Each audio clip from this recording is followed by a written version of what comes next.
The Lord be with you. And with your spirit. A reading from the Holy Gospel according to St. John. Glory to you, O Lord.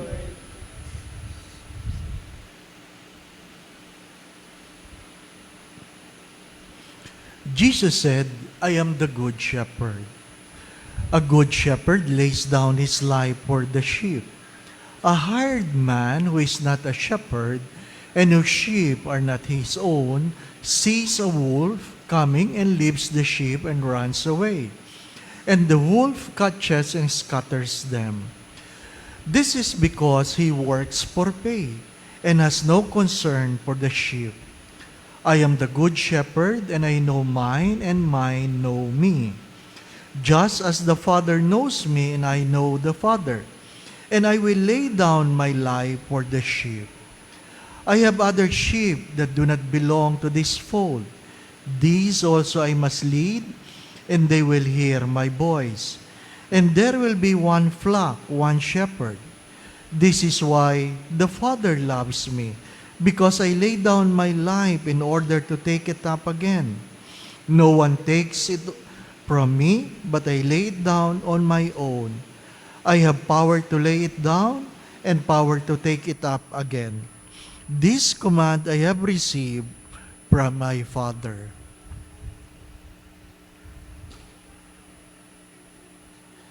The Gospel of the Lord. Praise to you, Lord Jesus Christ.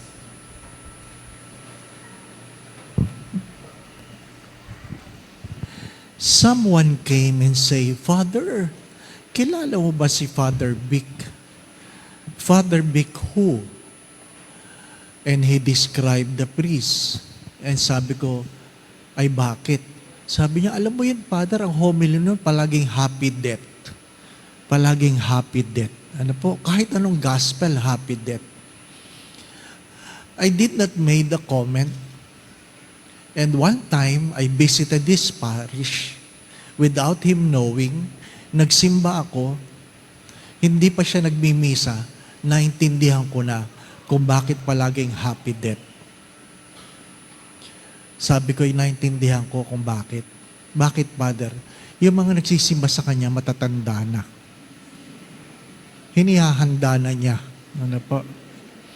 Ay, paano kami, Father? Bata naman kami. Siyempre, kung sino mas marami, yun ang hinahanda. Hindi po ba? Ano? My dear friends, my brothers and sisters, as I have said before, the most dangerous advice you can hear is, don't worry, you are young. That's a very dangerous advice. Don't worry, you are young. Because life is not measured about how young or how old you are. It doesn't mean you're young, you will live longer, or old, you will die already. Nobody knows. But regardless, in your stages, it comes with a concern. Kahit kami mga pari, hindi naman ako nahihiya. Nung bata ako, pag nag-uumpukan kami, sama-sama lang yung mga batang pari, wala kami pinag-usapan kundi saan ka naka-assign. Saan ka naka-assign. Yun lang ang usapan. Nung ikaw ay middle clergy na, ang tanungan na, anong project mo? Magkano ng utang mo? Magkano binabayaran mo? Ngayong senior na ako, pag upo mong ganyan, ang tanong palagi, anong blood sugar mo? Anong maintenance mo? Ganun na. Di ba? Palagi nang ganun. Darating kayo doon, huwag kayong mag-alala. Ano pa? Darating kayo doon. Na kung saan, kung ano yung kinakain, may nagpupuna. Bawal sa iyo yan, Oo. Darating kayo doon. Every third Sunday of the month, we bless the children. In Greenbelt, we bless little children every third Sunday of the month. At inaamin ko sa mga magulang, inaamin ko, I don't just pray for the children. The prayer that being prepared by the church, I pray that these children will really become the people God wants them to be. May 4 na uri ng magulang. Yung mga magulang, pag may nanganak, ang tanong ay, Lord, paano ko kaya bubuhayin ito? May mga magulang na ganun eh. Lord, paano ko kaya bubuhayin ito? Nung ginagawa yung bata, hindi nag-iisip, no? Pero nung lumabas na, saka lang sasabihin, paano ko bubuhayin ito? Yung iba namang may kaya, sasabihin, sana mapatapos ko ito. Sana mapatapos ko ito. Yung talagang may kaya-kaya, sasabihin niya, paglaki nito, magiging katulad ko ito, doktor, magiging engineer. Ano po? Pero, napakadalang sa mga magulang nagtatanong, ano kaya ang gusto ng Diyos para sa batang ito? How many among the parents would really ask themselves and looking at their children, ano kaya ang gusto ng Diyos para sa batang ito?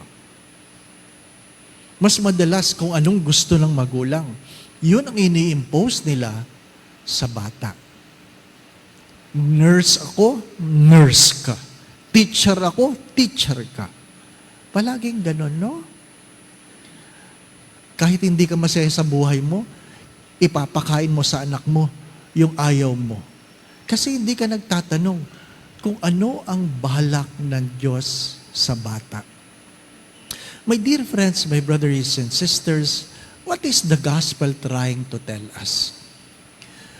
You have to always remember this, that every child, every person is among the lives that Jesus had laid His life for. Bahagi sila ng sambayanan kung saan ang Diyos ay nagbata at nagbuwis ng buhay. Kasama sila. Kasama sila sa plano ng Diyos. Ano ang plano ng Diyos? Ang second reading, na hari nawa makita nila ang mukha ng Diyos pagdating ng araw. I hope this is part of your dreams, that you will see the face of God. Hopefully. Hopefully. Hindi lang yung ako ay yumaman, matagumpay. Hindi lang yun. Sandali lang tayo sa buhay na ito. Nakikiraan lang tayo. Pag tinatanong mo ang tao, gaano kayaman ang gusto mo? Hindi niya alam kung gaano kayaman ang gusto niya. Pag sinabi mo, yung nabibili ko, ang gusto ko, Father, anong gusto mong bilhin? Di ba? Basta.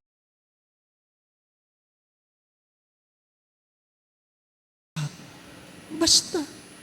Magtinda kayo ng basta, maraming bibili. Basta. Hindi alam kung anong gusto. Di ba? Darating ang araw, pag hindi mo iningatan ang iyong kalusugan, ang iyong kakainin, puro gamot. Gamot na lang lahat. Yun ang iyong almusal, tanghalian at hapunan. Gamot. Di po ba? Ano? Bakit? Nagpabaya ka. Pero, ano sabi ko? If you live a healthy life, you eat healthy, you exercise, ano pa? You desire to be healthy, well, you will find out that you will die healthy. Ano po? You will die healthy. No? Ganun pa rin, patay ka pa rin, di po ba, no? Ano? Healthy. Yan. Yan pa healthy. Oh. Di ba? Everybody will die. What I'm trying to say, don't miss the point. What is the point? The first reading is the point. That there is no salvation apart from Christ. Apart from Christ. So whatever you're doing, whatever your dreams, think about the end times. As Stephen Covey have always said this, begin with the end in mind. Begin with the end in mind. How do you see yourself at the end? How do you see yourself at the end? Nagbibiroan kami mga pari. Nagbibiroan kami mga pari. Ano pa? Lalong-lalo na, halimbawa ako, meron akong near-death experience, pangkaraniwan na lang yung biruan na malapit na tayo doon. Di po ba, no? Tinatanong mo, nakapili ka na ba ng kabaong? Di ba, ano? Anong kulay? Di ba? Ano ba? Half glass, full glass. Di ba, no? Pinagninilayan nyo ba yon? Pag nilayan nyo, minsan. Di po ba? Pag nag-sale ba ng kabaong, bibili ba kayo? Ha? Seriously? Wala. Walang bibili ng sale na kabaong. Bakit? The mere fact of seeing a coffin is dreadful. Is dreadful. Mahirap isipin. Ang aming dating rektor, ngayon ay obispo na, dala ng kanya kagandahang loob, nakatanggap siya ng tawag, sabi sa kanya, Monsignor, si Daddy kikremate. Sabi, opo. Yung pong kanyang kabaong, metal. O ano pong gusto ninyo? Sayang naman po, idodonate po namin kung gusto po ninyo. Ay, syempre, ayaw niya makasakit. Sabi niya, oh, sige po, sige po. Sabi, ipadala niyo po sa seminaryo. Sabi ko, saan natin ilalagay yan? Diba? Saan natin ilalagay yung kabaong? Sabi niya, ilagay natin doon sa may refectory. Sa may kainan daw namin. Sabi ko, kahit hindi nakahiga yan, kahit nakatayo yan. Pag may kabaong, ang hirap kumain, di po ba? Ano? Na-imagine nyo ba yon? So, nagkukwentuhan kami may magdodonate ng kabaong. Sabi niya, saan ilalagay? Doon sa kainan, lahat nagre-react. Hindi pa dumadating yung kabaong, wala nang nagmimerienda sa gabi. Wala pa yung kabaong. Imagine nyo kung may kabaong na, hindi ba ba? Di ba? Nagkukwentuhan nga kami. Sino kaya magsasampol? Tingnan, di ba? Minsan gawin natin ito. Picturean mo para alam mo tsura mo pag patay, di ba? I'm not kidding. Have you imagined yourself? Have you imagined yourself? If you cannot imagine yourself that you are dead, then you are denying the reality of life. Two stages of man's life. Or I say, there are two lives we have. Two lives. And what was that?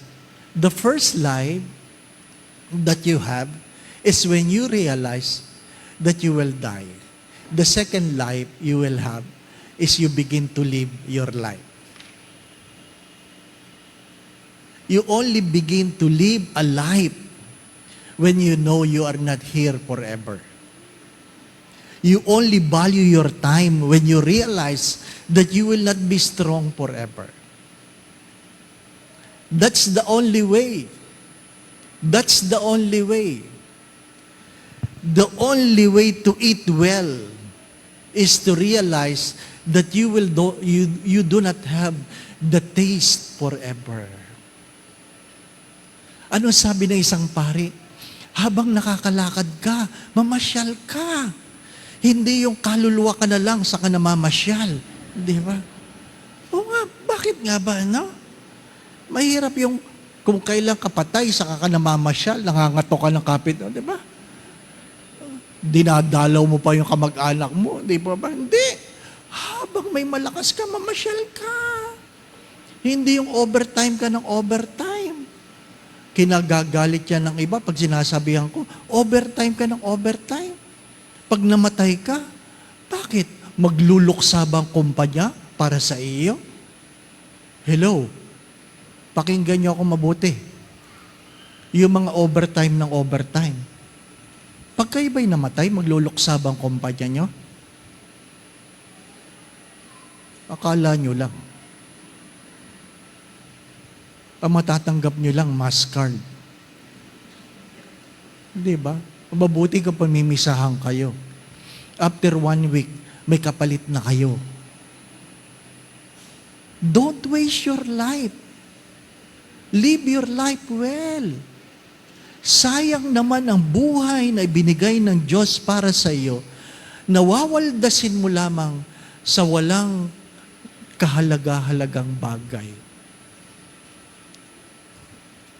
To everyone, I ask 2 questions. To the oldies, what have you done with your life? To the younger one, my question is, what do you want? What do you plan with your life? Doon sa mga matatanda, ano na po ang ginawa niyo sa buhay ninyo? Doon sa bata-bata, anong balak ninyo? Nakikiraan lang tayo. If you are thinking, what should I do, Father? Then the gospel would answer the question, seek the good shepherd. Seek the good shepherd. The Lord be with you. And with your spirit. And may Almighty God bless you and your family, the Father, the Son, and the Holy Spirit. Amen. We now go in peace to love and serve the Lord. Thanks be to God.